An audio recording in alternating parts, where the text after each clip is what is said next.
கரூர் மாவட்டத்தில் புதிய மருத்துவக் கல்லூரியை அடிக்கல் நாட்டப்பட்ட இடத்திலேயே அமைக்க வேண்டும் என முன்னாள் அமைச்சர் செந்தில் பாலாஜி வலியுறுத்தியுள்ளார். கரூரில் செய்தியாளர்களிடம் பேசிய அவர், இடத்தை மாற்ற போக்குவரத்துத்துறை அமைச்சர் விஜயபாஸ்கர் முயற்சிப்பதாக மீண்டும் குற்றச்சாட்டை முன்வைத்தார். நகராட்சியிலே ஒரு தீர்மானத்தை நிறைவேற்றுவதற்கு இப்பொழுது அமைச்சராக இருப்பவர் அப்பொழுது மாவட்ட செயலராக இருந்து அங்கே நகராட்சி நிர்வாகத்தில் அவர் நேரடியாக சென்று கலந்து கொண்டு தீர்மானத்தை இயற்றினார்கள். 3 தீர்மானங்கள் நிறைவேற்றப்பட்டிருக்கின்றன. முதல் தீர்மானம், அதற்கு பிறகு அடுத்த தீர்மானம், அதற்கு பிறகு அடுத்த தீர்மானம், 2 தீர்மானங்களை அவர் ரத்து செய்திருக்கின்றார்கள்.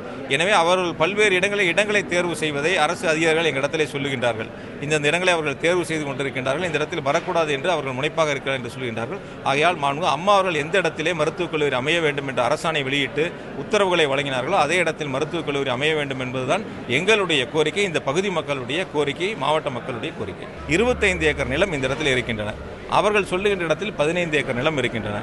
ஆக அரசு மருத்துவக் கல்லூரி ஒரு இடத்திலும் மருத்துவமனை ஒரு இடத்திலும் இருந்தால் ஏறத்தாழ 7 கிலோமீட்டர் தூரத்திற்கு மாணவர்களுடைய கல்வி பாதிக்கும்.